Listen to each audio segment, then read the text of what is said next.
Заряддардын өз ара аракеттешүүсү, электростатикалык индукция.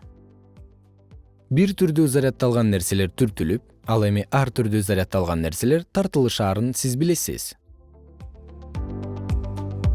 Муну тажрыйбадан байкайлы. Таякты жүнгө сүрөбүз дагы, гильзага жакындатып, ага бир түрдүү заряддарды беребиз.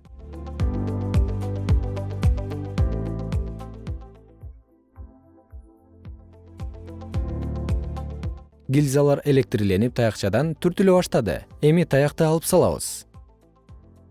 Гильзалар түртүлүшүүдөн улам бири-бирине жакындай албайт. Зым аркылуу туташкан султандарга ар түрдүү заряддарды беребиз. Мурдагы тажрыйбадагыдай эле султандардын тилкелери учууда. Султандарды жакындатуу учурунда ар түрдүү заряддалган тилкелер бири-бирине жакындап жатат.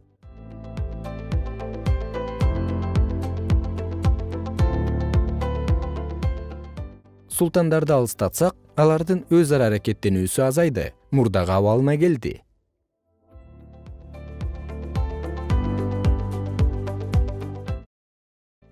Азыр зым аркылуу туташкан султандарга бир түрдүү заряддар берилди. Алган зарядына жараша султандын тилкелери учууда.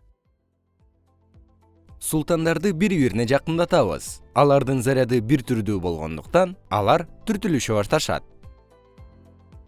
Султандарды алыстатсак, алардын аракеттенүүсү азайып, мурдагы абалына келишет.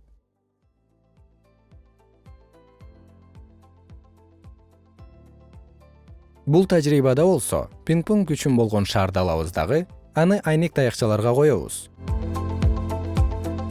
Заряддалган металл шарлардын ортосуна бул айнек таякчаларды жайгаштырдык. Эми пинг-понг үчүн болгон шар айнек таяктарда тоголонууда. Бул пластмасс шар графит менен сүйкөлгөн. Ошол себептен анын катмары өткөрүүчү болуп турат. Пинг-понг шары тоголонуп, жана металл шарына тийген соң бир түрдүү заряд алды. Алыстап жана жакындап, кайра заряддалып, металл шарларынын ортосунда тоголонууда. Шарлар күчтүү заряддалса, алар ошончолук пинг-понг шарына көп заряд берип, алардын ортосундагы аракеттенүү күчтүү болот. Нерселерди бири-бирине тийгизбей, башка жол менен электрлештирсе болот. Зымдагы заряддарды бөлүү жолу менен электростатикалык индукцияны дагы пайда кылса болот.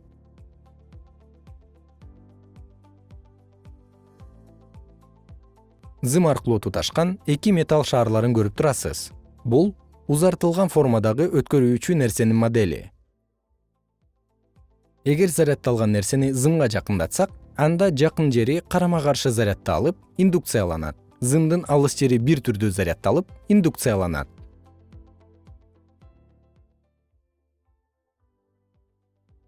Тажрыйбада текшерели. Учтуу нерсеге металл түтүгүн бекемдеп, түтүк тең салмактуу абалда дагы айлангыдай болуу керек.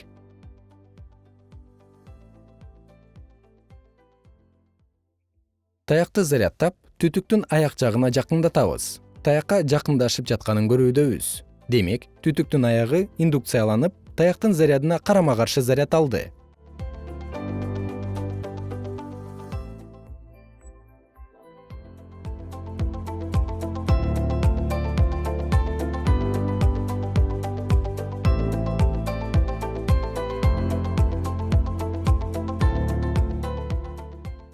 Эгерде түтүктүн башка жагына таякты жакындатсак, дал ошондой таякка түтүк жакындайт.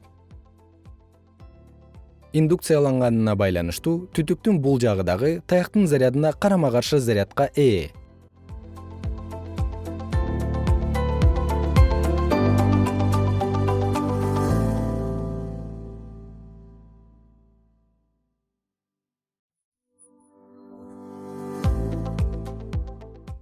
Узартылган зым электромометрдин жардамы менен тажрыйбаны кайталайлы.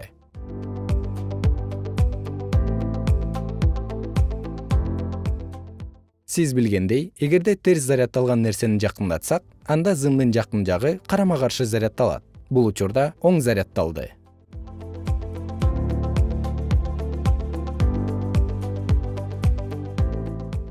Ал эми зымдын алыс жагы индукцияланып, бир түрдүү заряддалат. Бул учурда терс заряддалды. Заряддын бар экенин электрометрдин жебесин четтегенинен билсек болот. Эми зымды бөлүктөргө бөлсөк, Анда ар бир бөлүгү электрлештирген. Тагыраак электр зарядын алат. Демек, биз эки нерсеге тийбей электрлештирдик. Бул денелердин электрлештирүүнүн үчүнчү жолу болду.